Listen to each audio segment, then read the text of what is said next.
നമസ്കാരം.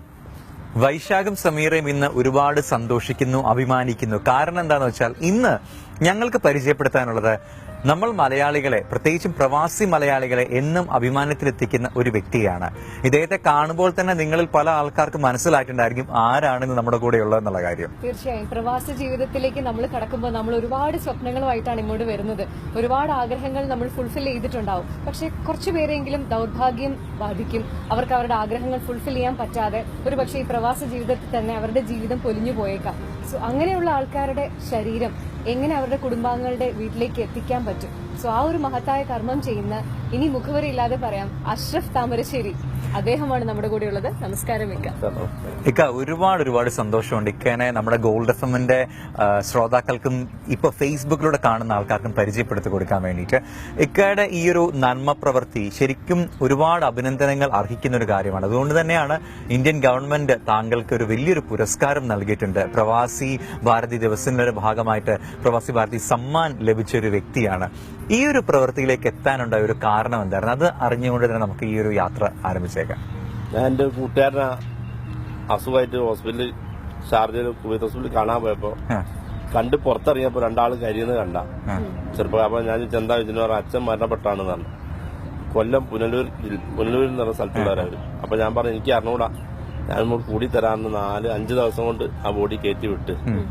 പിന്നെ അത് കഴിഞ്ഞ ഒരു 10-20 ദിവസം ഞാൻ ബംഗ്ലാദേശ് വെച്ച് സൂപ്പർ മാർക്കറ്റിൽ നമ്പർ കൊടുത്ത്, അതും പേജറാള്, നമ്പറില്ല. അങ്ങനെ ഞാൻ പോയി അതും കയറ്റി വിട്ടു. അങ്ങനെയാണ് ഇതിൽ ഇറങ്ങിയ കാരണം. ഇതുവരെ ഇപ്പൊ എനിക്ക് തോന്നുന്നു അറൌണ്ട് 16 വർഷത്തോളമായല്ലേ ഈ ഒരു മൃതശരീരങ്ങൾ നാട്ടിലേക്ക് അയക്കുന്ന ഒരു നന്മ പ്രവൃത്തി ചെയ്യുന്നത്. എത്ര ശവശരീരങ്ങൾ നാട്ടിലേക്ക് അയച്ചിട്ടുണ്ട്? ഈ 2016 ആയപ്പോ 3856 ആളാ. 3856. 3856 അല്ലേ?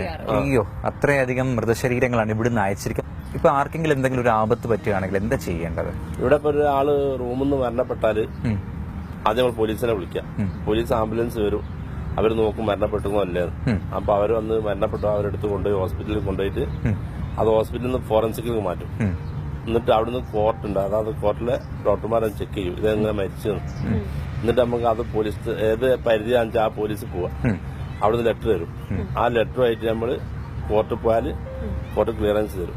അതുമായിട്ട് ആദ്യം ഡെത്ത് സർട്ടിഫിക്കറ്റ് എടുക്കാം. പിന്നെ CID ഓഫീസിൽ പോയി ലെറ്റർ വാങ്ങാം. പിന്നെ വിസ ക്യാൻസൽ ചെയ്യാം. പിന്നെ എംബസി ക്യാൻസൽ ചെയ്യാം, പാസ്പോർട്ട്. പിന്നെ ദുബായ് പോലീസ് പോവുക, ആംബുലൻസ് പോവുക, വൽദിയർ, പിന്നെ എംബാസി സെന്ററിൽ പോവുക. പിന്നെ കാർഗോയിൽ പോയിട്ട് പെർമിഷൻ വാങ്ങുക, ടിക്കറ്റ് എടുക്കുക. പിന്നെ രണ്ടാമത് എംബാസി ചെയ്തിട്ട് ഒന്നുകൂടി എംബസി പോവുക. ആ ലോകത്തുള്ള ഒരു എംബസിക്ക് നിയമമല്ല, നമ്മൾ ഇന്ത്യൻ എംബസിക്ക് ആ നിയമമുള്ളൂ. ഞാൻ 38 രാജ്യത്തുള്ള കൺസേറ്റ് പോയിക്കുന്നത്. 37 പ്രശ്നമല്ല, നമ്മൾ ഇന്ത്യൻ കൺസേറ്റിനുള്ള പ്രശ്നം. കേൾക്കുമ്പോൾ തന്നെ അറിയാം ഇതൊരു വലിയ പ്രൊസീജിയറാണ്. ഒരുപാട് ഓഫീസുകളിൽ കയറി ഇറങ്ങേണ്ട ഒരു ആവശ്യമുണ്ട്. ഇതൊക്കെ ഒരുപാട് പണച്ചെലവുള്ള കാര്യമാണോ? 4500 ഷാർജയിൽ നിന്ന് വിടുകയാണെങ്കിൽ 4500-5000 ദിർഹംസ് വരും. ദുബായിൽ നിന്നാണ് 7000-1500 ദിർഹംസ് ആ റേഞ്ചിൽ വരും. ഏത് എമിറേറ്റുകളിലാണോ അതാത് എമിറേറ്റുകളിലെ ഓഫീസിലാണോ പോകേണ്ടത്? അല്ല, ഈ ഷാർജ എല്ലാത്തും ദുബായിട്ട് ബന്ധപ്പെടണം. അബുദാബിയും അല്ലെങ്കിലും ദുബായിട്ട് ബന്ധപ്പെടണ്ട. അതാണ് നമ്മുടെ ബാക്കി എല്ലാത്തിനും ബന്ധപ്പെടണം. ഇപ്പൊ അജ്മാനിലോ വേറെ ഏതെങ്കിലും ഉമ്മൽഖൈനോ ഒക്കെ ആണെങ്കിൽ അവര് ഷാർജയോ?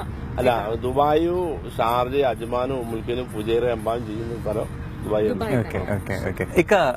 പല ആൾക്കാർക്കും അറിയാത്തൊരു കാര്യമുണ്ട്, ഈ എംബാമിംഗ് എന്ന് പറഞ്ഞിട്ടുള്ള കാര്യം. കാരണം ഗൾഫ് രാജ്യങ്ങളിലോ അല്ലെങ്കിൽ നമ്മൾ ഇന്ത്യക്ക് പുറത്ത് എവിടെയെങ്കിലും ഒരു മരിച്ചിട്ട് കൊണ്ടുവരുവാണെങ്കിൽ ശരീരം എംബാം ചെയ്തിട്ടാണ് കൊണ്ടുവരുന്നത് എന്നുള്ള ഒരു കാര്യം അറിയാം. പക്ഷെ പലരുടെ ഒരു ധാരണ നമ്മുടെ ആന്തരികമായിട്ടുള്ള അവയവങ്ങളൊക്കെ എടുത്ത് മാറ്റിയിട്ടാണ് ഈ ഒരു ശവശരീരം നാട്ടിലേക്ക് കൊണ്ടുപോകുന്നുള്ള ഒരു ഡൗട്ട് പലർക്കും ഉണ്ട്. ശരിക്കും എന്താണ് ഈ എംബാമിങ്ങിന്റെ സമയത്ത് ചെയ്യുന്നത്? ഇവിടെ GCC ഇല്ല. അവര് ഒരു ഇഞ്ചക്ഷൻ വെക്കാറില്ല. ഈ നരമ്പ് ഇഞ്ചക്ഷൻ വെക്കല്ല, കത്തിനൂടെ വെക്കും, മരുന്ന് കയറ്റി ചെയ്യാം.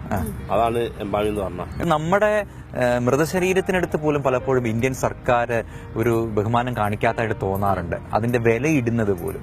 അതിനെക്കുറിച്ച് എന്തൊക്കെ പറയാനുള്ളത്? നമ്മുടെ അടുത്ത രാജ്യമാണ് പാകിസ്ഥാൻ. അവിടുത്തെ ഈ ഷൈനർ, ബ്ലൂ എയർ, ഇതിനൊക്കെ ബോഡിക്ക് പൈസ ഉണ്ട.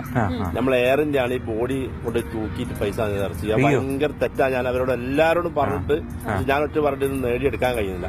നമ്മുടെ നാട്ടിൽ നിന്ന് ഇപ്പൊ Bombay, Delhi 1 kilo fruits Dubai ഇറക്കണം 3 ദിർഹംസ് മതി. ഒരു പ്രവാസി വെച്ചാൽ 18 ദിർഹംസ് ആണ് അവന്റെ ഇറച്ചിക്ക്. അത് ഇവിടുത്തെ നിയമം. അതായത് 1 കിലോയ്ക്ക് 18 ദിർഹംസ്.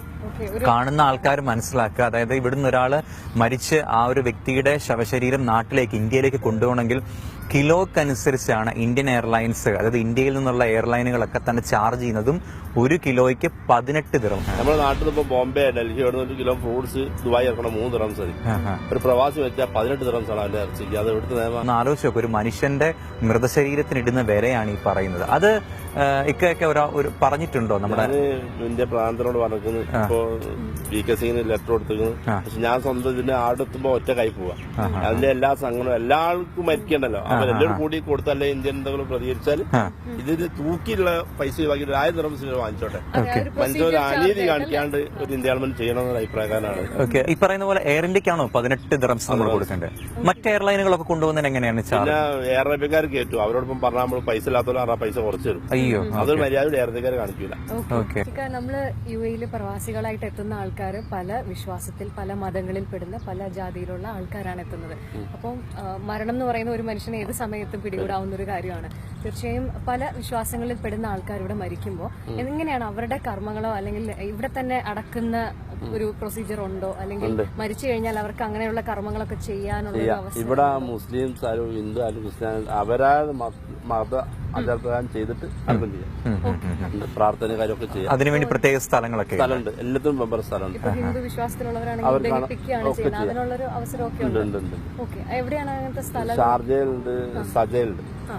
ഇക്ക, നമ്മൾ പല സമയത്തും ഈ അടുത്തിടെ ഒരു സിനിമ കണ്ട സമയത്ത് പലർക്കും ഒരു ഡൗട്ട് തോന്നി. ലോഹം എന്ന് പറഞ്ഞിട്ടുള്ള ഒരു സിനിമ, അതിനകത്ത് പറയുന്ന ഒരു കാര്യമുണ്ട്, ശവശരീരത്തിനുള്ളിൽ സ്വർണം കടത്തുന്നവരുടെ ഒരു കഥയാണ് ആ സിനിമയിൽ പറഞ്ഞിരിക്കുന്നത്. അങ്ങനെ ഒരു പ്രശ്നം ഇവിടെയോ അല്ലെങ്കിൽ ഇക്കയുടെ അറിവിലുണ്ടോ? അങ്ങനെ ആരെങ്കിലും ചെയ്യുന്നവരുണ്ടോ? പക്ഷേ അറിവിൽ അത് ചെയ്തുടാന്നില്ല, ചെയ്യും. മനുഷ്യന്മാർക്ക് പൈസ എന്ന് പറഞ്ഞാൽ എന്തും ചെയ്യാൻ പഠിക്കാത്ത ലോകമാണ്. പക്ഷെ ഞാൻ ഇത് പെട്ടി അടിച്ചിട്ട് എയർപോർട്ടിൽ എത്തിയാൽ ഞാൻ ഇതിന്റെ കൂടെ നിൽക്കും. അപ്പൊ ഇതൊരു പ്രശ്നം ആര് വന്നാലും എന്ത് പറഞ്ഞാൽ അംഗീകരിക്കില്ല. ഞാൻ മാറിക്കൂല. മാറിക്കാൻ പ്രശ്നം എനിക്കറിയാം. പല ആളുകളോട് പറയുകയും ചെയ്തിട്ട് അത്രക്കാൻ ചെയ്യുമ്പോൾ 1-2 പ്രാവശ്യം ചെയ്താൽ പോരെ, ഞാൻ ഇന്നലെക്കകത്തൊരു പൈസ വേണ്ട. നമ്മൾ ഈ അടുത്തിടെ ഒരു വാർത്ത കേട്ടു, അതായത് പ്രായം കുറഞ്ഞ ആൾക്കാരാണ്, പ്രത്യേകിച്ചും 40 വയസ്സിന് താഴെയുള്ള ആൾക്കാരാണ് കൂടുതലും മരിക്കുന്നതെന്ന് പറഞ്ഞിട്ട്. ഇക്ക ഇങ്ങനെ ഒരു കാര്യം, ഒരു നന്മ പ്രവൃത്തി ചെയ്യുന്ന ഒരു വ്യക്തിയാണ്. ഇക്ക ഒരുപാട് ആൾക്കാരെ കാണുന്നുണ്ട്. എന്തായിരിക്കും ശരിക്കും ഇങ്ങനെ ചെറുപ്പക്കാർ ഇവിടെ മരണമടയാൻ കൂടുതൽ കാരണം? കൂടുതൽ കാരണം വെച്ചാല് ഡോക്ടർമാർ പറയൂ ഈ വ്യായാമം കുറവാണ്. അത് പക്ഷെ എന്റെ ഒരു അഭിപ്രായത്തിൽ അതല്ല. 18 വർഷം നടന്ന ആൾ നടക്കുമ്പോൾ മരണപ്പെട്ടത് വ്യായാമം കുറവുകൊണ്ടല്ല. ഈ ടെൻഷൻ കൊണ്ടാണ് ഈ ആളുകൾ മരണപ്പെടുന്നത്. ഈ 2016 400 മലയാളികൾ മരിച്ചിരിക്കുന്നു. അതിലൊക്കെ 40 വയസ്സിന് താഴെയുള്ളവരാ. കുറഞ്ഞ ആളുകളേ ഉള്ളൂ, 40-45 വയസ്സുള്ളവർ. ഇന്നലെ ഇപ്പോ ഇവിടെ മരണപ്പെട്ട ഒരു 28 വയസ്സുള്ള 30 വയസ്സുള്ള സ്ത്രീയാ. ഒക്കെ ചെറുപ്പക്കാരാണ് മരണപ്പെടുന്നത്. ടെൻഷനാണ്. ഇതിന്റെ പുറകിൽ നോക്കുമ്പോ വീട്ടിൽ പ്രശ്നം, അല്ലെ കുടുംബത്തെ പ്രശ്നം, അല്ലെ ചെക്ക് കേസ്, ജോലി സ്ഥലത്തെ പ്രശ്നങ്ങൾ, ജോലി പ്രശ്നം, സാമ്പത്തിക ബുദ്ധിമുട്ട് എല്ലാം ഉണ്ട്. ഇപ്പൊ ഇക്കയുടെ നമ്പർ ഒന്ന് പറഞ്ഞു കൊടുക്കുക. ഒരുപാട് പേർക്ക് ചിലപ്പോഴെങ്കിലും ഒരു ആഗ്രഹം കാണുമായിരിക്കും ഒന്ന് ഇക്കയെ വിളിച്ച് സംസാരിക്കുക. അതല്ലെങ്കിൽ ഒരു അത്യാവശ്യം വരികയാണെങ്കിൽ പോലും ഇക്കയുടെ നമ്പർ വളരെ അത്യാവശ്യമായ ഒരു കാര്യം തന്നെയാണ്. 055-388-6727. മലയാളികൾക്ക് അഭിമാനമുണ്ടാക്കുന്ന അഷ്റഫ് താമരശ്ശേരി, അഷ്റഫ് ഖാന്റെ വീട്ടിലാണ് ഇപ്പൊ ഞങ്ങളുള്ളത്. ശരിക്കും ഈ വീട്ടിൽ ഞങ്ങൾ രണ്ടുപേരും വന്നപ്പോഴത്തേക്ക് കുറച്ചൊന്നും ഞെട്ടിപ്പോയി. കാരണം ചുറ്റിലും നോക്കുകയാണെങ്കിൽ അദ്ദേഹത്തിന് കിട്ടിയ അവാർഡുകളും പ്രശസ്തി പത്രങ്ങളും മാത്രമേ കാണാൻ വേണ്ടി പറ്റുന്നുള്ളൂ. ഇതാണല്ലേ പറഞ്ഞ 400ഓളം വരുന്ന അവാർഡുകൾ എന്റെ കയ്യിലിരിക്കുന്നതാണ്. ഗവൺമെന്റ് ഓഫ് ഇന്ത്യയുടെ പ്രവാസി ഭാരതീയ സമ്മാൻ അവാർഡ്. ആരായിരുന്നു ഇതെന്ന്? ഇത് വൈസ് പ്രസിഡന്റ്. ഓക്കെ, അതിന്റെ പ്രശസ്തി പത്രം നമുക്ക് കാണാം, ഷോറിൽ വെച്ചിട്ടുണ്ട്. എനിക്കൊക്കെ ആ ഒരു സമ്മാനം കിട്ടിയ വേദിയുടെ ഒക്കെ പിക്ചേഴ്സ് ഷോറിലുണ്ട്. ഓക്കെ, അപ്പൊ എന്തായാലും ഇതാണ് അഷ്റഫ് താമരശ്ശേരി. ജനങ്ങളുടെ കൂടെ നിൽക്കുന്ന അഷ്റഫിക്കെ പോലെയുള്ള ആൾക്കാർ ഇനിയും വരട്ടെ. ഇക്ക ഒത്തിരി സന്തോഷമുണ്ട് നമുക്ക് നേരിട്ട് കാണാനും പരിചയപ്പെടാനും സാധിച്ചതിൽ. ഗോൾഡ് എഫ്എമ്മിന് വേണ്ടിയിട്ട് നമ്മുടെ എല്ലാം നന്ദി അറിയിക്കുകയാണ്. എന്റെ ഭാഗം എല്ലാം നന്ദി.